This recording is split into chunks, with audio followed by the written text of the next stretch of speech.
what I want to do is I look at the x's, I look at the y's. Do I have sames or opposites? Do I have any that are the same or any that are opposite? What do you say? The 2x, negative 2x are opposites. So when I have opposites, I just add the columns. 2x minus 2x. Gone. Eliminated. 3y plus 5y. 8y equals 11 plus 13. 24. What's my y? 3, right? Divide both sides by 8. So if I'm building my solution, the y is 3. How do I find the x? Now remember, this is the same as the substitution method. How do I find the x? Substitute every y for 3. Well, which equation? Either one. Either one. Okay. Let's just do the first one then. If 2x plus 3y equals 11, and I think the y is 3, I'll put that in here. 2x, 3 times 3 is 9. Subtract the 9. I get 2. Divide by 2. X equals 1. I've built my solution. Am I done? What do I need to do still? I have to check that I did this correctly. It's really nice to be able to check and know. So even though I just did this one, I do like to check it. It doesn't take very long.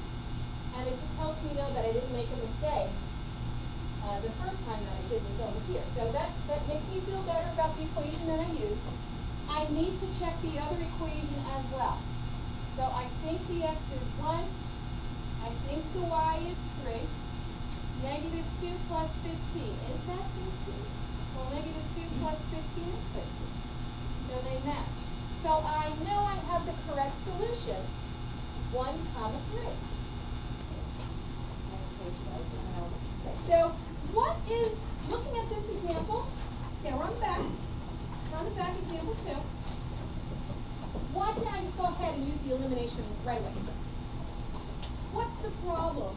What's the problem? They're not in the same form. So how can I make this be in the same form? So in the second one, you do y. Okay, so I can subtract that 3y. Let's see what I get. Okay, now let's compare these two. Are they the same form? Something times x equals something times y, which that should be minus. I have another choice though.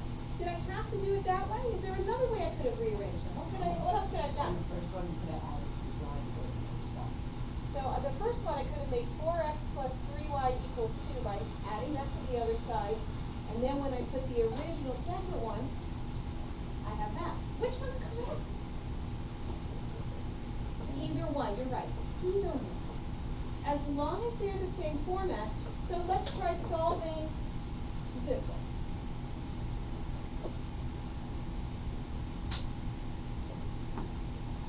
Okay? So the idea here is you look at the x's, you look for the y.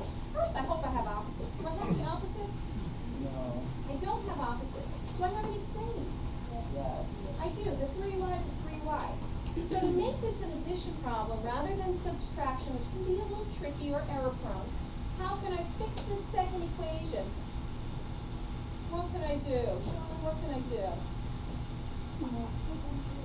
Now let's multiply this whole thing by negative 1, right? So what's going to get multiplied by negative 1? Everything. So I'm rewriting the top one. So multiplying by negative 1 is a sign flipper. So if it's positive, it's going to negative. If it's negative, it's going to positive. Now I have opposite. I can go ahead and do my adding.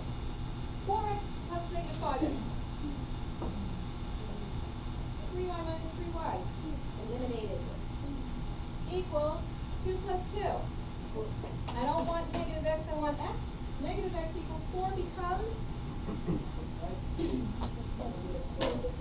x equals negative 4. You're multiplying both sides by negative 1. If I'm building my solution, it appears that negative 4 comes first. All right, let's see. Now what do I do? I got the x. I need the rest of my solution. I need the y. How do I get that? Yes, sir.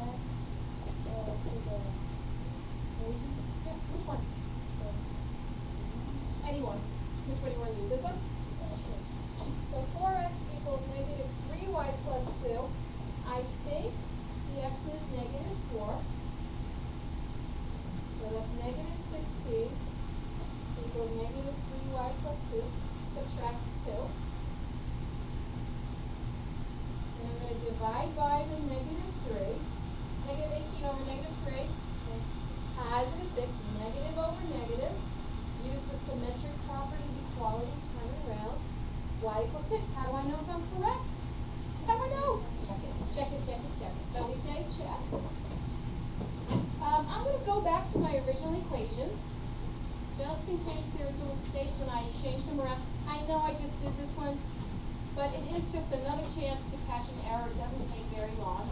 Does negative 16 equal negative 18 plus 2? Sure does. Let's try the other equation. 5x plus 3y equals negative 2. 5 times negative 4 plus 3 times 6. Is that negative 2? Negative 20 plus 18. Is that negative 2? Well, yes it is. Do I have the right solution? Yeah. Now, could I have done it using this one? Let's just real quick see what happens. I'll write this little section over here. 4x equals negative 3y plus 2. This is if we had arranged it the first way you had suggested. Negative y minus 2. I think that's right. Okay. Same thing. You look at the x's, you look at the y's. I don't see any opposites, but I do see sames. If they're the same, multiply through by negative 1. I'm going to recopy the top one.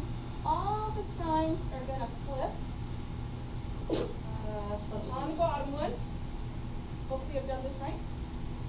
4x minus 5x plus negative x. These eliminate. Equals 4. X equals 4. I get the same thing. So now I do the same process, plug it back in. We already did that. We're getting the same result for these two problems. Yeah, so we just solved this working with these fractions. And some of you don't like fractions. Yeah. I love them. I hate them. Who loves them? Really? I want to know how to get rid of this All right. one. Now, what if I were to tell you that there's a simpler way? Now listen, I love fractions as much as the next person. Believe me, I love them. However, I am more likely to make a mistake when I'm working with fractions than when I'm not. So as long as we're talking elimination, let's talk about how to eliminate fractions. Now remember what we did when we had sames? We said, why don't we multiply through on both sides of the equation by negative 1, because the multiplication property of equality says that's okay. You can multiply both sides of an equation by the same number, they're still equal. So let's think now. If I have this equation right here, and I don't want any denominators, I don't want any fractions, what's a number I can multiply both sides by that will eliminate these 4's on the bottom? Same thing. 4. Now how'd you pick 4? So the denominators of 4. So when I multiply, aren't these all going to cancel out? Right? So let's see what we get. So I'm going to go down here. 4 times 1/4 x is just x. 4 times negative 3/4 y is negative 3y. Now be careful. What gets multiplied by 4? Everything. Everything, including that 7. Getting 28. Let's look at the second equation. What can I multiply both sides by so that I don't have a denominator anymore? 4 again. That's not always going to be the same thing. In this case, it happens to be the same thing.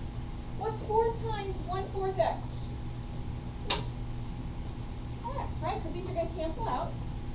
What's 4 times 3/4 y? 3y. That 4 is going to cancel out. Now 4 times negative 5 is not going to cancel out. We just write it. All right, now let's just take a break. Look at this system versus that system up there. Which one looks a little bit simpler? This one. Do I see some opposites? I sure do. Let's add them. 2x eliminated equals 8. X equals 4. Building my solution. I need to plug the 4 back in. Now, I have always said go back to the original equation. And, yes, I'm going to change my mind a little bit.